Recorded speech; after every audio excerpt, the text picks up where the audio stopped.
right name in the wrong thing. Can I ask what you're up to today?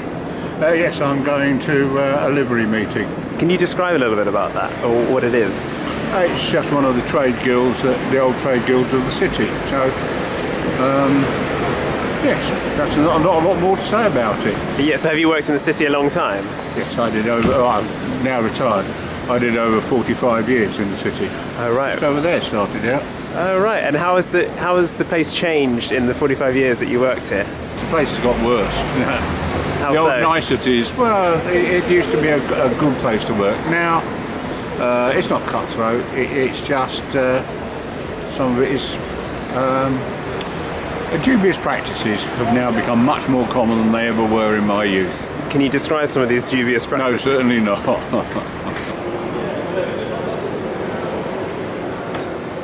I'm a project manager, so I don't know, I deploy systems and financial services. Oh, okay. Is it fun? Yeah, it's pretty fun. Is this a good time to be working in that area? I'd say so. I don't know, there's a lot of uncertainty now with the whole Brexit thing. In terms of the world and access to the EU through London and through the UK. So, I don't know. Are you worried about that? Sort of. I am sort of worried and sort of not worried. Like, I actually voted for the Brexit. Not for any of the reasons why they stated, so in like the media and all that. I voted for it because I wanted the UK to have the ability to create its own laws. So I'd much rather the UK be able to determine its own future. That's the thing. It's got nothing to do with immigration or anything like that. I mean, well, it does in a way, but we're able to decide upon that rather than be dictated. Yeah, there's one. Can I ask what you're up to today? I'm having a cigarette outside my office. And what do you do in your office? I do banks claims.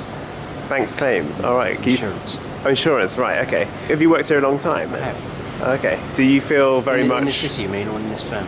In the city? In this city, good grief, 35 years. Really? Okay. How would you say the city's changed quite a lot in the Very time much. you've worked here? How so?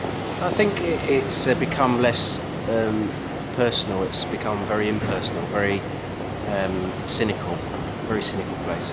The camaraderie has gone from the markets. Why do you think that is? I think the world has changed. Oh, today I've just been to lunch. I'll be going to see some friends. I've just retired. Right. And then I'm going for a lecture at the Museum of London. What about? It's about the improvements in treatments of cancers. I'm not a medical person, but What were you doing before you retired? well, I'm a retired chartered accountant. Accountant. Okay, right. Can I ask, how would you define success? How would I define success? If you achieved your objectives, you set targets in life, and What were your objectives? to cater for the family, to enjoy life the best I could within a framework, not of a cavalier style, but Yeah. and be content with life. So did you achieve success? I think I did, yeah, through hard work and dedication and honesty.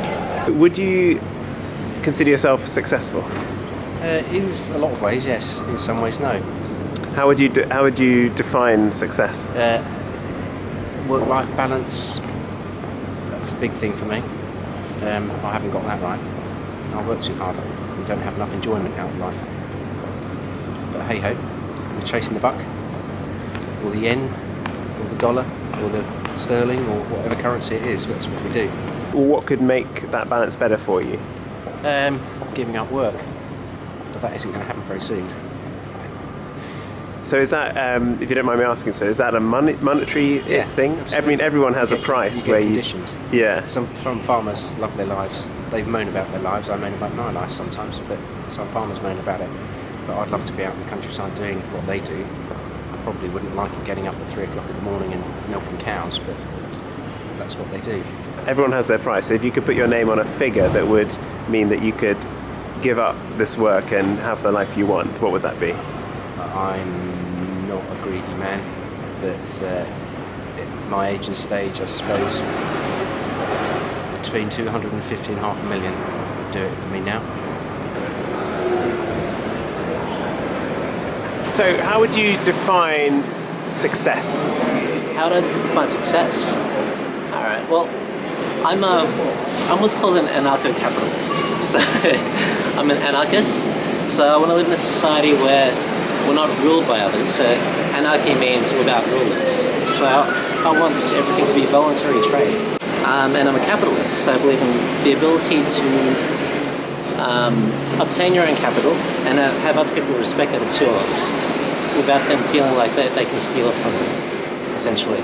And that's just what voluntary trade is. It's the right to your own labour, to the fruits of your own labour. So for me, success is the money that I make is directly correlated to what I do for other people. As in, I won't have any money if I don't work for other people. So that's the key. So it could be me working for corporations, or I could start a business and try to find ways to provide better services at a lower cost and a higher quality than competition. Okay. So, yeah, so to me, success is, well, the money in my bank account says to me that I've done stuff for society, essentially. Okay, so then would you say money is a driving force for your success? Yeah, definitely. So for me, it's a driving force because it's a measurement of what I'm doing for society and what I'm doing for the world. So if I did nothing for the world, I wouldn't have any money. So I spend all my days and nights, I don't watch television. I read books, I study philosophy, economics and science. I never went to university, yet I'm here.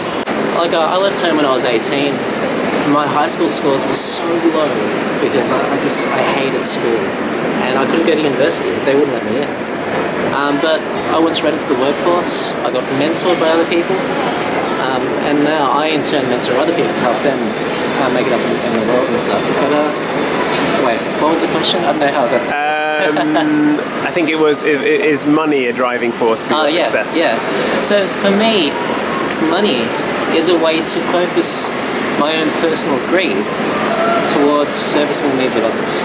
Do you think money is a big factor in success? Money is a means to an end, so I'm not crazy about money, provided there's sufficient to cater for my objectives. That's fine. I'm not greedy. I'm not interested in being a millionaire or a billionaire. I wouldn't know what to do with it, frankly. How would you define success? It's difficult to know. Achieving all you want to achieve. And are you successful? I'm always trying to achieve something a little bit more. Do you think happiness is a goal for many people in the city? No, I think contentment is a goal for most people in the city. If they're content, then that's it. But a lot of people are not content. Not content? For whatever reason, whether they believe that there are some people out there that collect money, there are some people out there that do it for an end game, and there are some people out there that just simply do not know what to do when they retire. They just love collecting money. Are you successful?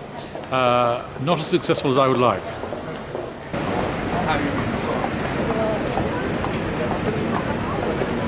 I mean, I can understand the needs of like socialism, and I can understand the appeal of, say, communism and all that. But I'm a student of history, and from what I've seen, when it comes to socialism, when it comes to communism, it's led to very evil deeds. And a lot of people don't even realise that the Nazis were socialists. Like Nazi means National Socialism. So it's a fascistic version of, say, communism in a way. So it's giving up your life for the state, for this ideal, and someone tells you how to live your life, and they also feel that they have a right to your labour and what you produce.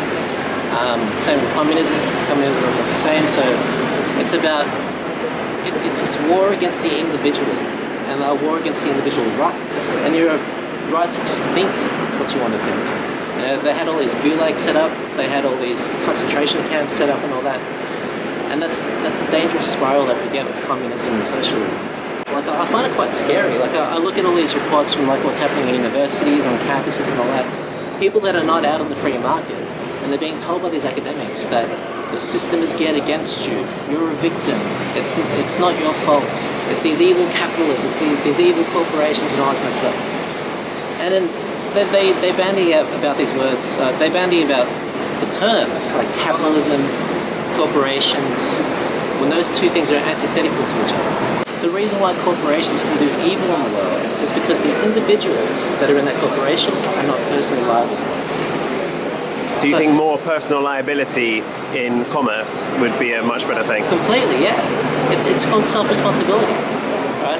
You own what you own, but you also own the consequences of your actions. If you take on an action that directly negatively affects someone else, you should be responsible for that. If you could start your life again, would you take a different route?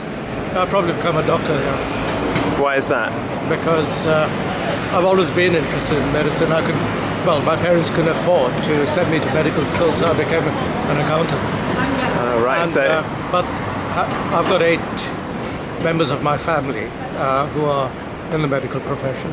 I'm still very interested in it. I think it's something that is beneficial to mankind, definitely, and particularly in today's environment where the progress in technology and has really sort of accelerated to help people.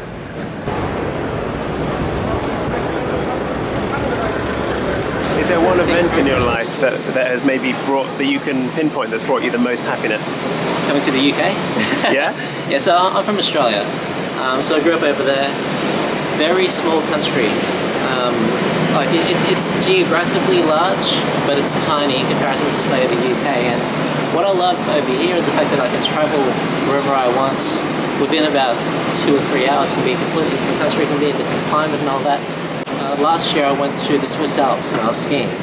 And a week after that I went to Mallorca and I was on the beach. And that, to me, is really cool. Like this innovation that's available to us as a normal person. I mean, I would say a king from 200 or 300 years ago would much rather be here today as a worker than as a king back then. Because life was hard, even though you had all of these resources available to you. You didn't have television, you didn't have the internet. I'd be absolutely bored, you know? Yeah. And you couldn't really adventure, but now we can see the world.